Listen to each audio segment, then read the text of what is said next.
இப்போது கிருஷ்ண ஜெயந்திக்கு தட்டை பண்ண போகிறோம். ஆமாம், தட்டை கேட்டிருந்தேன் 2 3 பேர், அதனால் தட்டை பண்ணிடலாம் அப்படின்னு நினச்சேன். ஆக்சுவலாக நான் வந்து இதெல்லாம் சேர்த்து பண்ணுறதுனால புதுசு இப்போ ரக்ஷாவெல்லாம் புதுசாக பார்த்து கட்டுக்கணும் அப்படின்னா இதுவாக இருக்கனால தனித்தனியாக போடலாம். அட்லீஸ்ட் 2 போடுறேன், 2 போடுறேன். ஆமாம், தட்டை கொஞ்சம் டீட்டெயில் கற்றுக்கிறதுக்கு ஈஸியாக இருக்கும். ஆமாம், அதனால் தட்டை எடுத்து வச்சுருக்கேன். தட்டையில் வந்து நிறைய விதம் பண்ணலாம்.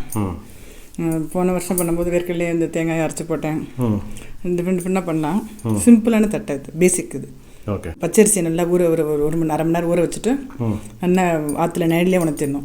உணர்த்திட்டு தொட்டால் அப்படியே கொஞ்சம் லேசாக காஞ்சதுக்கப்புறம் மிஷினில் கொடுத்து அரைச்சிக்கணும். அந்த அரிசி மாவு எடுத்திருக்கேன் இப்போது. அப்படி இல்லைனாலும் நார்மல் அரிசி மாவுலையும் பண்ணலாம் தட்டை. அந்த அரிசி மாவு பச்சரிசி மாவு 2 கப்பு, இது வந்து 2 டீஸ்பூன். இப்போ வந்து உளுத்த மாவு இந்த மாதிரி கப்பு எடுத்துங்களேன். இந்த கப்போட எடுத்தா ஒரு சின்ன ஸ்பூனில் 1 ஸ்பூன், பெரிய டம்ளர் எடுத்தோம்னா பெரிய டீஸ்பூன் உளுத்தம் பருப்பு. ஓகே. உளுத்தம் மாவு எப்படி பண்ணணும்னா, வெறும் உளுத்தம் பருப்பு இருக்கு இல்லையா, அதை வந்து நெய் எண்ணெயெல்லாம் விடாமல் சும்மா வறுக்கணும். மீடியமாக வச்சு வறுக்கணும். நல்லா சிவப்பானோடனே மிக்சிலேயோ மிஷின்லேயோ கொடுத்து நல்லா மாவு பண்ணேன். உளுத்த மாவு வந்து எல்லாத்துக்கும் வேணும். சீடை, தட்டை, முறுக்கு எல்லாத்துக்குமே வேணும், தேங்காய் எல்லாத்துக்கும். ஸோ அதனால் உளுத்த மாவு வந்து மிஷினில் அரைச்சாலும் சரி, இல்லை ஆற்றுல கொஞ்சம் மிக்சியில் அரைச்சினாலும் சரி. உளுந்து மாவு உளுத்த மாவு உளுத்த மாவு தான் சொல்லுவீங்களா நீங்களா? ஆமாம், உளுந்து மாவு இல்லையா? உளுந்து மாவு. ஓகே, உளுந்து மாவு. இது வந்து கடலைப்பருப்பு இருக்கு இல்லையா, அதை வந்து ஊற வச்சுருக்கேன் 1 ஹவர். தொட்டை இதாக இருக்குது பாருங்க, அப்படி இந்த ஊற வச்சுருக்கேன் ஜலத்தில். அது வந்து எவ்வளவு? அது வந்து 1 கைப்பிடி. நம்ம எவ்வளோ வேணால் டேஸ்ட்டுக்கு போட்டுக்கலாம். 1 கைப்பிடி எடுத்து ஒரு இதுக்கு வந்து 1 கைப்பிடி, 2 கைப்பிடி எடுத்திருக்கேன். அப்புறம் கொஞ்சோண்டு கருவேப்பிலை. இது வந்து பெருங்காயமும் கொஞ்சம் ஜீரகமும். எள்ளு சேர்த்துக்கிறோம், எள்ளு சேர்த்துக்கலாம். ஓகே. இது 2 டீஸ்பூன் நெய். ஓகே. நம்ம வந்து எள்ளு சேர்த்துக்கிறது இல்லை. எள்ளு இப்போ நம்ம நைவேத்தியத்தும் போது எள்ளு சேர்க்கறது இல்லை. இது வந்து மிளகா பொடி, அதாவது காரத்துக்கு மிளகா போடலாம், இல்லை மிளகு பொடியும் போடலாம். இப்போ வந்து 2 மிளகாய் சும்மா மிக்சியில் லேசாக தட்டினேன். அப்படியே சில்லி ஃப்ளேக்ஸ் மாதிரி பண்ணியிருக்கேன். எல்லாத்தையும் போட்டு பிசைஞ்சிக்கணும். இப்போ ஓகே. மாவு பிசைறதுக்கு முன்னாடி இந்த அரிசி மாவையும் உளுந்தையும் ரொம்ப வறுக்க வேண்டாம். கோலம் போடுற அளவுக்கு வறுக்கணும்னு இல்லை, கொஞ்சம் சூடாகிற அளவுக்கு வறுக்கணும். அப்போ வந்து பிசைஞ்சு போகும்போது கொஞ்சம் கிறிஸ்பினஸ் இதுவும் நல்லாயிருக்கும், முறுமுறுன்னு வரும். நம்ம போன வீடியோவில் இந்த பருப்பு தேங்காயில் கேட்டிங்க இல்லையா, கிருஷ்ணர் வந்து யாருக்கு ரொம்ப பஞ்சபாண்டருக்கு ரொம்ப ஹெல்ப் பண்ணுறாரு அப்படின்னு. அது பற்றி பார்த்து சொன்னோம். என்னென்ன ஹெல்ப் பண்ணியிருக்காருன்னு பேசலாமா? பஞ்சபாண்டவருக்கு ஆமாம், என்னென்ன ஹெல்ப் பண்ணியிருக்காரு? பஞ்சபாண்டவர்களுக்கு வந்து அந்த தூது போகிறதுலேருந்து போர் முடிஞ்சு அதுக்கப்புறமா வந்து கூடவே இருந்தார். நிறைய தருணங்களில் வந்து இக்கட்டான தருணங்களில் உதவி பண்ணியிருக்கார் நிறைய. அது ஒரு 2 3 பார்க்கலாம். ஓகே சார், கதை மாதிரி இருக்கும். ஒரு நிமிஷம் இதாக எடுத்து அதில் போட்டுன்றேன், அப்போ சொல்லுங்கள். லேசாக வறுத்துன்ற உளுத்த மாவு அரிசி மாவையும் உப்பு இந்த எல்லாத்தையும் போட்டுன்றேன். கடலைப்பருப்பு, சில்லி ஃப்ளேக்ஸ், பெருங்காயம், ஜீரகம், கருவேப்பிலை,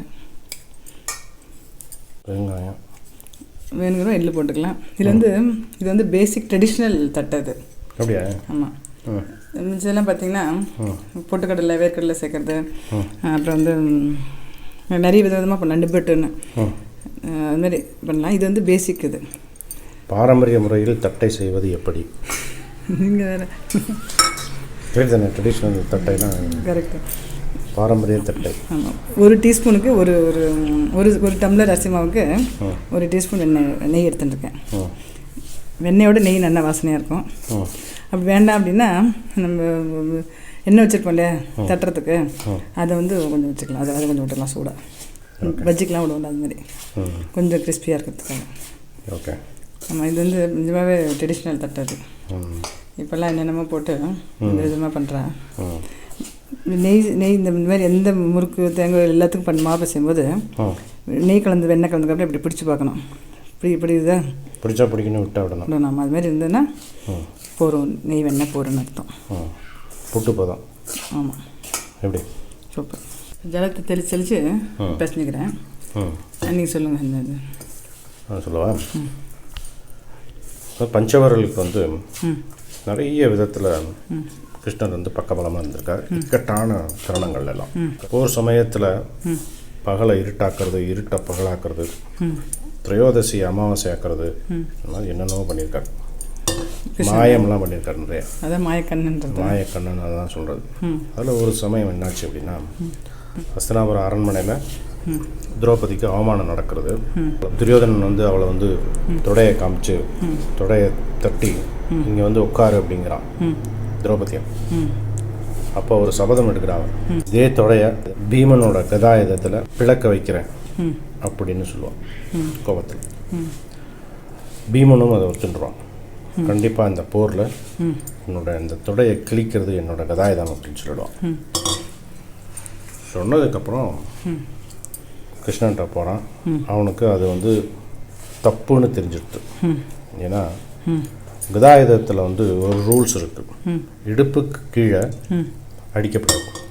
எந்த விதமான சண்டையாக இருந்தாலும் போர் முறைன்னு ஒன்று இருக்கு இல்லையா, அதை பண்ணக்கூடாது. எப்படி நம்ம வந்து ஃபுட்பாலில் வந்து பால் கையில் போட்டுருத்துனா அவுட்டு, கிரிக்கெட்டில் காலில் போட்டுருத்துனா அவுட்டு, அந்த மாதிரி ரூல்ஸ் கதாயுதத்தில் ரூல்ஸ் வந்து இடுப்புக்கு கீழே படப்படாது. அதுக்கப்புறம் தான் பீமனுக்கு புரியுது அந்த சபதம் வந்து இல்லீகல் ஆகிடுச்சு, இல்லீகல் சபதம். திரௌபதி தெரியாமல் சொல்லிட்டான், இதை வந்து ஒத்துன்ட்டு ஆமோதிச்சிட்டான் அவன். அப்போது பீமன் வந்து கிருஷ்ணன்ட்ட சொல்கிறான், இந்த மாதிரி நான் சபதம் கொடுத்தா நான் அதை ஆமோதிச்சிட்டேன், இப்போ நான் என்ன பண்ணுறது, எப்படி அவன் தொடையை வந்து என்னோடய கதாயுதத்தில் தாக்குறது அப்படிங்கும்போது கிருஷ்ணன் வந்து நான் ஒன்றும் கவலைப்படாத பார்த்துட்டுலாம் அப்படின்னு ஒரு நாடகம் அரங்கேற்றான். என்னென்னா மைத்ரேயின்னு ஒரு முனிவர், அந்த முனிவரை வந்து சமாதானத்துக்கு அனுப்புகிறான் திருதராஷ்டிரன்ட்ட. அவனுக்கு என்ன தெரியும், திருதராஷ்டிரனோ துரியோதனோ சமாதானத்துக்கு ஒத்துக்க போகிறது இல்லைன்னு. ஆனால் அவனுக்கு என்ன, இந்த இல்லீகலை லீகல் ஆக்கணும். ஸோ இந்த மைத்ரேயி முனிவரை சமாதானத்துக்கு திருதராஷ்டிரனை போய் பாரு அப்படிங்கிறான். திருதராஷ்டிரனை போய் பார்க்குறான் மைத்ரேயி. அவன் சொல்கிறான், ஏன் இந்த மாதிரி போருக்கு சம்மதிச்சிட்டேன், அவள் கேட்குறது நியாயம் தானே, அவளோட பங்கை கொடுத்துட்டு போங்களேன் அப்படின்னு திருதராஷ்டிரன்ட்ட சொல்கிறார் அந்த முனிவர். திருதராஷ்டிரன் வந்து எங்கே நான் சொன்னால் எங்கே கேட்குறான் துரியோதனன், நீங்கள் வேணால் சொல்லி பாருங்கோ அப்படின்னு சொல்கிறான் திருதராஷ்டிரன். சரின்னா துரியோதனை பார்க்கறதுக்காக மைத்ரேயி முனிவர் போகிறார். அங்கே போய் இதே வார்த்தையை சொல்கிறார், எதுக்காக இந்த மாதிரி பண்ணுற, அவள் கேட்குற பங்கை கொடுத்துட்டு நிம்மதியாக ஆட்சி புரியலாமே அப்படின்னு சொல்லும்போது அவன் தொடையை தட்டி வர்றவன் போடுறவன்லாம் எனக்கு அட்வைஸ் பண்ணுறான் பார் அப்படின்னு கத்துறான். நம்மளுடைய வயசுக்கு மூத்தவாள்கிட்ட தொடையை தட்டி இப்படி வீரவசனம் பேசுகிறது வந்து அவமரியாதைக்கு சமம், அவளை வந்து அவமரியாதை பண்ணுறோன்னு அர்த்தம். அந்த முனிவர் வந்து ஒரு சாபம் போட்டுறாரு, இதே தொடை பீமனால் கதாயுதத்தால் பிளவுபடும் பார் அப்படின்னு கோபத்தில் சாபம் விட்டுறாரு. குருக்ஷேத்திர யுத்தம் நடக்கிறது. அப்போது துரியோதனனுடைய தொடையில் கதாயுதத்தால் தாக்கிடுறான். இப்போ பலராமன் ஓடி வரான், கிருஷ்ணனோட அண்ணா. பலராமன் ஓடி வந்து என்னதான் போராக இருந்தாலும் தர்மம்னு ஒன்று இருக்கணும், ஏன் கதாயுதத்தில் வந்து தொடையில் தாக்குற அப்படிங்கும்போது கிருஷ்ணன் வரான். கிருஷ்ணன் ஓடி வந்து பலராமன்கிட்ட சொல்கிறான், அண்ணா இது வந்து மைத்ரேயி முனிவருடைய சாபம், இது அதுதான் நிறைவேறிருக்கு. இங்கே போரோட தர்மத்தை வந்து காக்கணும்னு எவ்வளவோ முயற்சி பண்ணான் பீமன், ஆனால் அவனுடைய சாபம் அவனை விடலை அப்படின்னு கிருஷ்ணன் வந்து அழகாக ஒரு ட்ராமா பண்ணாராங்க. மா பிரச்சனை இல்லையா, அதை உருட்டின்ட்டேன். அரிசி மாவு உளுத்தமாக போடும்போது வேணுன்னா கொஞ்சம் சொன்ன முன்னாடி சொன்னாலே இல்லை, அது மாதிரி தேங்காய் போட்டுக்கலாம். தேங்காய் போட்டால் வந்து ரொம்ப நாள் வைக்க முடியாது, அதனால் தேங்காய் போடல நினைப்போம். வேணா தேங்காய் போட்டுக்கலாம். தேங்காய் உடைச்சோம்னா பிரசாதம் பண்ணுறனால அந்த ஒரு தேங்காய் வந்து இதுக்கு மட்டும் தான் யூஸ் பண்ணுற மாதிரி வரும், வேறு எதுவும் யூஸ் பண்ண முடியாது, அதனால தேங்காய் எடுத்துக்கலாம். அப்புறம் வாழை இலை இருக்கு இல்லையா, வாழை இலையில் கொஞ்சம் எண்ணெய் தடவிட்டு தட்டலாம், இல்லை இந்த பிளாஸ்டிக் கவர் வருதுல அதில் வச்சு தட்டலாம், இல்லை இந்த ஈரத்துணி வேஸ்ட் இருக்கு இல்லையா, ஈரத்துணி எடுத்துட்டுருக்கேன், அதில் அப்படி தட்டிட்டு அப்படியே நம்ம வந்து போடலாம். தட்டுறதுக்கும் போது துளியோண்டு ஒட்டாமல் இருக்கிறதுக்கு கொஞ்சம் எண்ணெயும் நெய்யும் தடவிக்கலாம். ஓகே, கொஞ்சம் எண்ணெய் நெய் தடவிட்டுருக்கேன், இது போட்டு அப்படியே தட்டிடலாம். சப்போஸ் இதுமாரி கையில் தட்ட முடியல அப்படின்னா ஒரு இது காமிக்கிற பாருங்க, ஏதாவது இந்த டவரா செட் இருந்ததுன்னா அதை வச்சு தட்டி விட்டுடலாம். இப்போ தட்டினதுக்கப்புறம் இந்த வேஸ்ட்டை நான் கட்டிக்க முடியாது, அது உங்கள் கட்டுற வேஸ்ட்டு இல்லை, அது இதுக்குன்னு வச்சுருக்கிற வேஸ்ட்டு அது. அப்படியா? இந்த மாதிரி தட்டுலாம். ரொம்ப அப்படியே மெல்லிசாக வேண்டாம், ரொம்ப திக்கவும் வேண்டாம், சாதாரணமாக அப்படி இருக்கும். ஓகே, இப்படிலாம் தட்ட முடியல வேணாம் அப்படின்னா சின்ன தட்டை வச்சு அமைக்கிடலாம். ஆமாம், உளுத்து மாத்தட்டு இருக்குல்லையா, அதை வச்சு அப்படி அமைக்க வேண்டியது. இந்த மாதிரி பிளேட்டோ இதை டவரா செட்டில் எடுத்துட்டு அந்த அடியில் எண்ணெய் தடவிட்டு அப்படியே அமைக்கிற வேண்டியது. இப்போ ஒட்டாது இப்படி இருக்கும் இல்லையா, அப்படியே எடுத்துடலாம். ஓகே. அதுமாரி ஒரு 10-15 தட்டின்ட்டு அப்புறமா வந்து அது இதில் போட்டு எடுக்கலாம், எண்ணெயில் போட்டு எடுக்கலாம். இப்படி தட்டிக்கிறதுனால தான் அதுக்கு தட்டை. யோசிச்சு வச்சு கண்டுபிடிப்பீங்களா? இல்லை எனக்கு பார்க்கும்போது இப்படி தட்டுறேன்னா அதனால சரி தட்டை பழகுன்னு நினச்சிக்காங்க. இல்லை தட்டில் அமுக்கிறதுனால தட்டை வைக்கலாம்.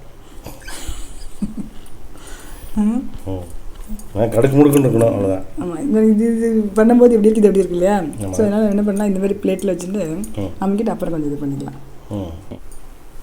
எண்ணெய் வச்சுட்டுருக்கேன், காஞ்சிட்டு அடுப்பு மீடியமாக வச்சுட்டு ஒன்று ஒன்றா போட்டுடலாம்.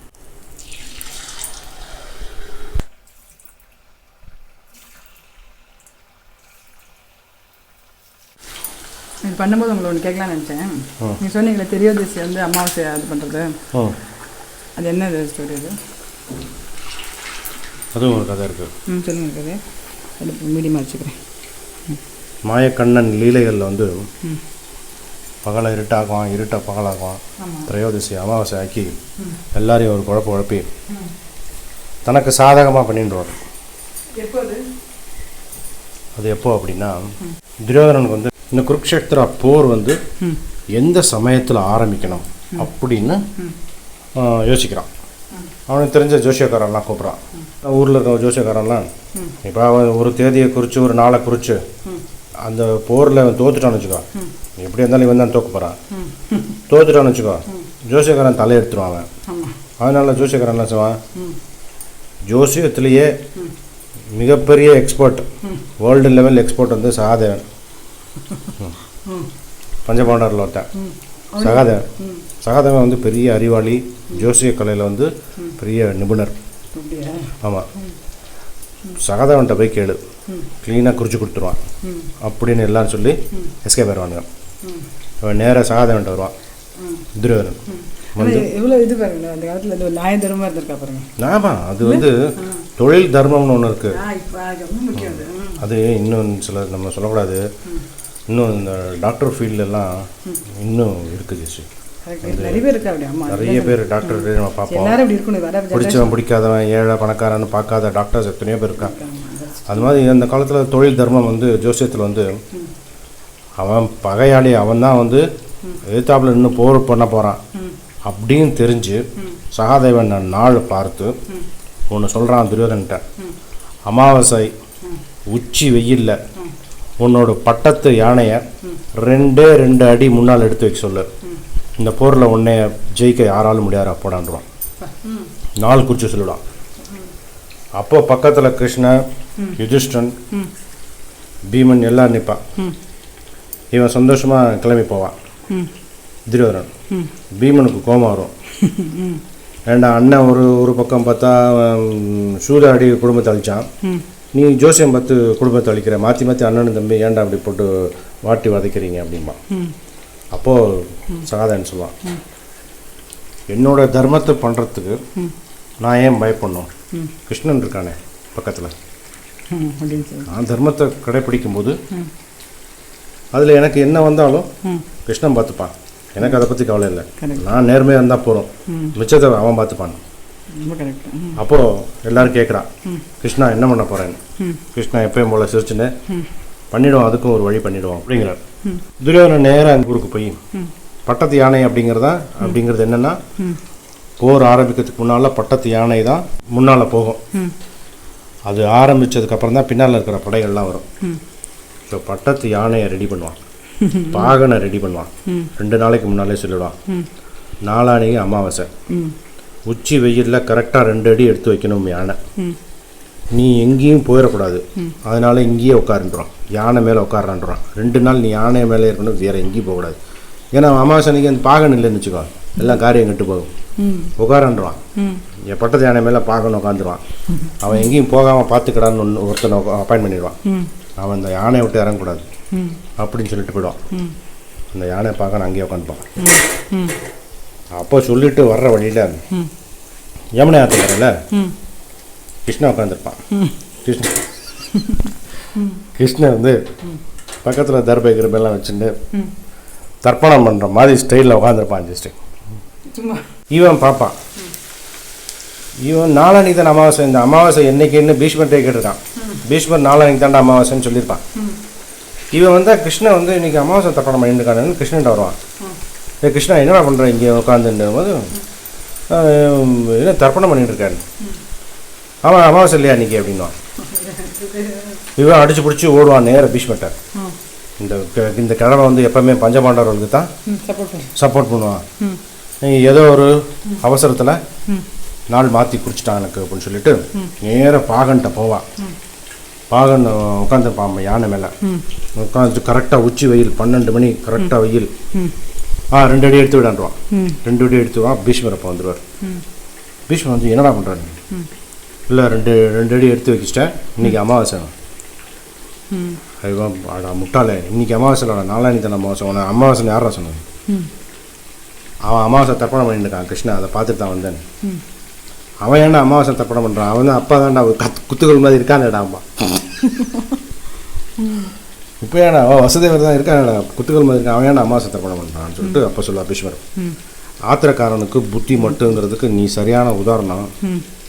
யோசிக்க வேண்டாமா? அவன் உன்னை ஏமாத்துறதுக்கு 2 தர்பை வச்சு உட்காந்துருக்கான், அதை பார்த்துட்டு நீ தர்ப்பணம் பண்ணுறான்னு சொல்லிட்டு வந்திருக்க பாருங்க. ஒரு மயிரிழையில் சகாதேவனுடைய கணிப்பை வந்து அவனை வச்சே தப்பு பண்ண வச்சான். சமயோசித புத்தி, இதெல்லாம் ப்ரெசன்ஸ் ஆஃப் மைண்ட். அவனுக்கு தெரியும், துரியோதனனை பற்றி தெரியும், அவனுக்கு எங்கே தப்பு பண்ணுவான் அப்படின்னு தெரியும். கரெக்டாக அந்த இடத்துல பிடிச்சி காரியத்தை முடிச்சிடுவான். அதான் வந்து கிருஷ்ணனோட லீலை. கிருஷ்ணர் வந்து நம்மளுக்கு எவ்வளோ ஸ்டோரி சொல்லியிருக்காரு பின்னாடி. ஆமாம், நம்ம கூட இருக்க நம்ம நம்பணும். அது நம்பிக்கை அவன் மேலே அவன் நம்பிக்கை இருந்துட்டு அதனால தான் அந்த மாதிரி இது வருது. அவன் மேலே நம்பிக்கை இல்லாமல் பீஷ்மர் மேலே நம்பிக்கை இல்லாமல் குடும்பத்தை நம்பணும் எல்லாருமே இல்லையா? ஆமாம், நிறைய இந்த இவ்வளோ கிருஷ்ணர் வந்து என்ன விளையாடி இருக்காரு. எவ்வளோ சின்ன சின்ன இந்த கதைகள்லாம் எல்லாம் நமக்கு சொல்லி கொடுத்த பாடம். கரெக்டு. இப்போ தட்டை ஆயிடுத்து பண்ணிட்டு இருக்கேன், நல்லா கிறிஸ்பியாக இருக்கும். சரியா? கற்று கேட்குறதா நல்லா இது நல்லா இருக்கும். ஆயிடுத்து இந்த இது தட்டை ஆயிடுத்து. கிருஷ்ணரோட துளசியை இந்த பிடிச்ச கண்டுபிடி வச்சேன். அருமை, அமர்க்கலாம். Okay, thanks Ashe. தேங்க்யூ.